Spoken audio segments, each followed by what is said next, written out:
consultas. Daniel Urresti ha sido sentenciado, condenado, va a ir al penal Miguel Castro Castro. Esperamos también la llegada de Alejandro Toledo, el exmandatario. ¿A qué penal puede ir? Se lo vamos a preguntar. Sobre eso y otros temas conversamos ahora con Javier Yaque Moya, jefe del INPE, el Instituto Nacional Penitenciario. Señor Yaque, bienvenido a RPP. Gracias, Jorge. Muy bien. Daniel Urresti, según el INPE, va a ser recluido en el penal Miguel Castro Castro, pero su abogado, lo ha dicho aquí en Sin Vueltas, va a pedir que sea trasladado al penal Virgen de las Mercedes por su condición de integrante del ejército peruano y, claro, el rango de general que tiene. El INPE, ¿cómo va a responder a este pedido? El condenado al que se refiere ya está en Castro Castro, en este momento. Ya fue trasladado al penal y ya ingresó. Si el abogado va a hacer un pedido porque cuestionan la decisión del INPE, será evaluada por el mismo penal y los órganos competentes para determinar si corresponde o no el traslado que solicite. ¿Cuáles son las características del penal Virgen de las Mercedes que lo diferencian en todo caso de Castro Castro? El penal Castro Castro tiene dos regímenes, ordinario y régimen cerrado especial. El condenado Urresti ha sido ingresado o clasificado en el régimen ordinario. Similar es el penal Virgen de la Merced, también en estos momentos para quienes están clasificados en régimen ordinario. Ok. Esas son las similitudes, digamos, el régimen penitenciario, por lo tanto, es similar en ambos. Claro, porque el abogado, el doctor Leiva, habló de que en el penal Virgen de las Mercedes habían recluidos también un número de militares o de uniformados, en todo caso, ¿no? ¿Esto es así? Sí. El penal en su momento se abrió para albergar a aquellos que habían tenido la condición de militares, ya sea del ejército, luego se amplió para la FAP y para la Marina, que cometan delito y luego de la evaluación de los órganos competentes califiquen para ser trasladados a ese penal. Podemos entender que por eso se sentiría más cómodo el señor Urresti en el penal Virgen de las Mercedes antes que en Castro Castro. ¿Cuánto tiempo puede tardar el INPE en resolver esta solicitud? Yo calculo que entre 15 y 30 días. 15 y 30 días. Sí. Correcto. Hablemos de otro personaje también, Alejandro Toledo. Bueno, está a punto de ser extraditado, aunque él continúa dilatando todo este proceso de extradición. En caso de venir al Perú, ¿a qué penal podría ir? Existe una junta de clasificación integrada por 3 profesionales. Un abogado, un asistente social y un psicólogo. Existe una directiva que determina, según el puntaje, a qué penal van a ir y cuál es el régimen al que también les corresponde en esa clasificación. Por lo tanto, si él viene al país, esa junta lo va a clasificar y va a determinar cuál es el penal. ¿Barbadillo, Enate, es una posibilidad? Es ¿Dónde una está posibilidad. el expresidente Castillo y el expresidente Alberto Fujimori? ¿Podría acompañarlos Toledo Manrique? Podría ser destinado a ese penal, pero más que acompañarlos no es posible porque entre ellos no se ven. Claro. Entonces, si hay un ingreso o más ingresos a ese penal, siempre las medidas son que de un aislamiento de uno a otro no ellos pueden no conversar. Se ven, no se encuentran. No. En ningún momento. No. Ni siquiera cuando tienen algunos minutos fuera de las celdas, nunca se llegan a encontrar. Se toman las medidas para evitar que ello ocurra. ¿Hay espacio todavía? Siempre hay espacio para uno más en cárceles. Muy bien. Ya que hablábamos de esta cárcel de Barbadillo, el expresidente Castillo ha sido sancionado por el INPE y su abogado en sus redes sociales señaló que esta sanción es arbitraria e ilegal. ¿Cómo explica el INPE específicamente esta sanción en contra del expresidente Pedro Castillo, recluido en Barbadillo precisamente? Sí, es un proceso administrativo disciplinario. Él ha sido sancionado por el penal, primera instancia, digamos. Ya está ejecutándose la sanción que ha sido apelada a la región Lima. Concretamente, ¿qué hizo el exmandatario para ser sancionado? Suscribió una carta que hizo pública y la carta tenía contenido político. Él sabía que eso está prohibido de hacerse en cárceles. A pesar de ello, suscribió el documento, lo evaluó el penal consideró que era una falta y lo sancionó. El apelado, segunda instancia, resolverá administrativamente si confirma o revoca la sanción impuesta. En este caso, ¿cuál es la sanción impuesta al exmandatario? 15 días de suspensión de comunicaciones con el exterior. Están suspendidas sus visitas, por lo tanto, durante 15 días, desde el 4 de abril, vence el 19. Una vez que venza, nuevamente se reanudarán las visitas. ¿Qué tipo de comunicaciones tienen quienes están recluidos en este penal de Barbadillo? En este caso hablamos de los expresidentes, ¿no? Castillo, Fujimori y a donde podría ir también Toledo Manrique. ¿Qué tipo de comunicaciones tienen con el exterior? Básicamente reciben a sus visitas, reciben a sus abogados, reciben información de afuera a través de la televisión, tienen una pantalla de televisión de señal abierta para todos los días pueden estar informados. Y si les llega alguna visita especial, es evaluada por el director y determina si corresponde admitirla o no. Esa es la comunicación con el exterior. ¿Está permitido, por ejemplo, grabar a través de drones? Hay un caso al respecto, unos drones grabaron precisamente el expresidente Pedro Castillo. ¿Esto está permitido? No, está prohibido.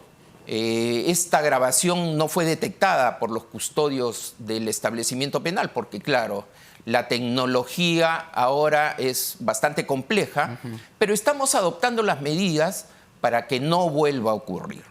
Le garantizo que próximamente se va a disponer lo que corresponda para que cuando sea detectado un dron invadiendo el espacio aéreo de este penal o de otros, nuestros custodios respondan como corresponde. ¿Y cómo responderían? ¿Derribando el dron? Si corresponde, sí. ¿Derribando el dron? Hace 2 días, 2 ciudadanos fueron intervenidos también manipulando un dron, intervenidos por la policía.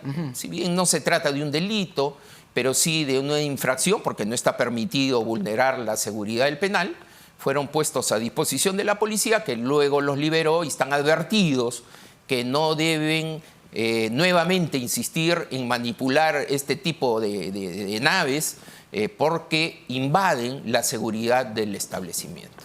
Quienes están recluidos allí en Barbadillo, en Ate, ¿pueden manejar un teléfono celular, por ejemplo? ¿Pueden hacer llamadas telefónicas? No, no pueden, no tienen acceso a celular. Está prohibido. Es una falta, es un delito, perdón. Ingresar un celular a un penal es un delito. Cometerían delito. ¿Es una cárcel dorada, como dicen algunos? Porque mucha gente tiene esa impresión. Los expresidentes están en una cárcel dorada en Barbadillo. ¿Esto es así? Rechazo esa calificación. En este país no existen cárceles doradas. Una cárcel dorada es aquella en la que el interno decide quién lo visita, cuándo lo visita, hasta dispone de sus custodios. Alguna vez ocurrió en un país vecino. Hasta ellos decidían quién era el director. En este país eso no existe. El hecho que tengan un espacio un poco más grande que no significa que sea una cárcel dorada.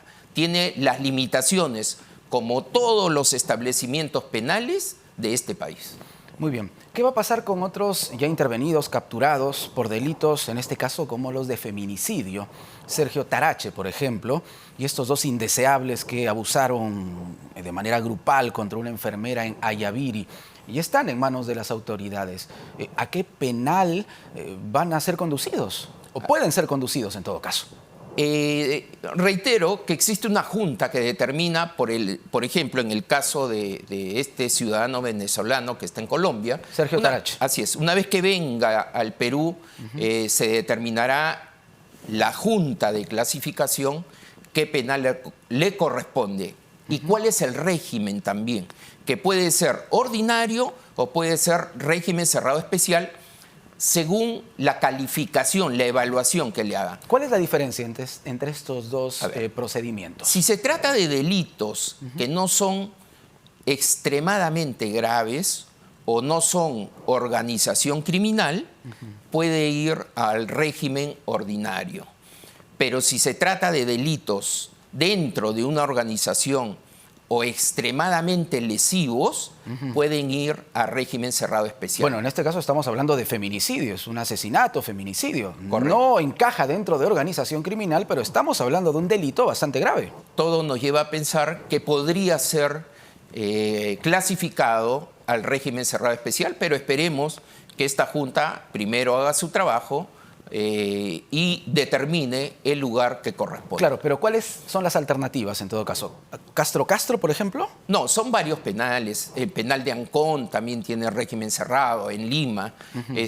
Uno de los dos establecimientos penales, incluso Ancón 2 tiene un área de régimen cerrado especial. Pero normalmente, si es régimen cerrado, o van a Ancón 1 o van a Castro Castro. Tiene que ser en Lima. Hablo porque el caso registrado, lamentablemente, con la enfermera que fue abusada de manera grupal, sucedió en Ayaviri, en Puno. Esos indeseables, esos miserables, van a ser internados en Lima. No, están internados en el penal de Juliaca. Me parece que han sido clasificados al régimen ordinario. En ese momento, claro, el acto es un acto detestable, qué duda cabe.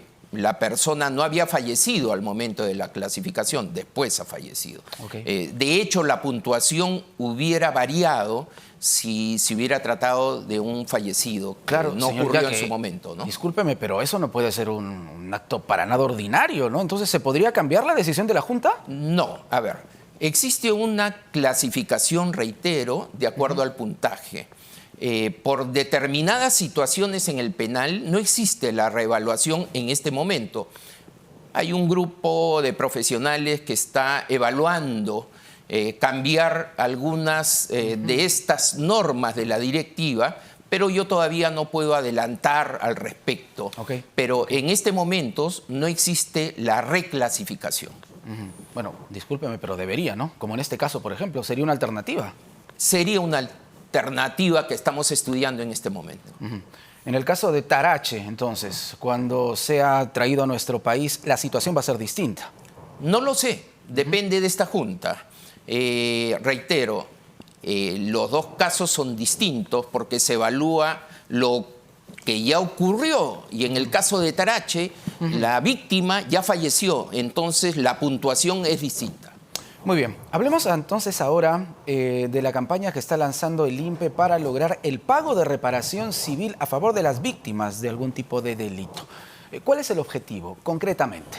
Sí, cuando hemos cumplido 100 días de gestión, hemos hecho público cuáles son las líneas que vamos a incidir con mayor fuerza en la institución. Okay. Una de esas líneas la llamamos el INPE Repara. ¿Qué es el INPE Repara?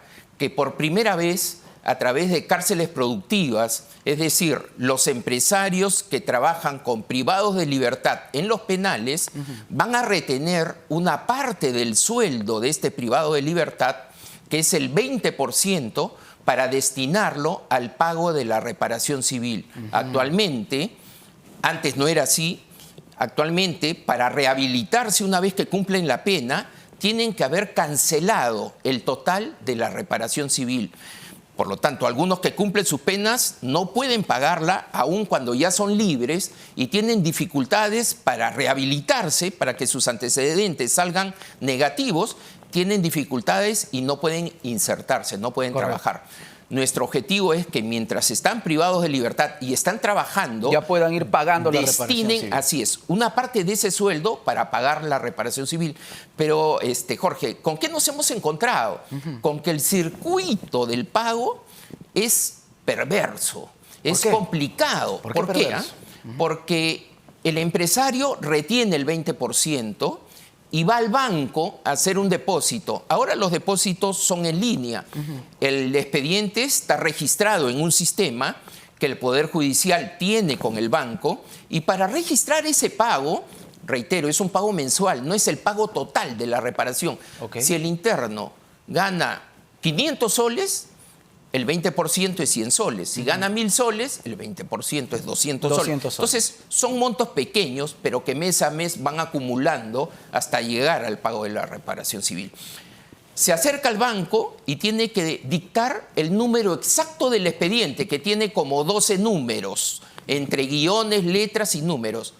Si solo falla en uno, no ingresa el pago. Y hay que insistir, nuestro personal del INPE, Claro, qué engorroso realmente. preparados, Claro. los 25 primeros pagos demoraron como 4 horas. Y eso que el Banco de la Nación gentilmente de inmediato se sumó a esta campaña. ¿Y cómo se sumó? Dispuso que una agencia del banco, la que está cerca de la Plaza de Armas, y una ventanilla determinada sea la que reciba estos pagos. ¿Por qué? Porque ya sabíamos que íbamos a demorar. Claro. Y si demoramos, pues la gente iba a protestar. Claro, Entonces, claro. más de 4 horas.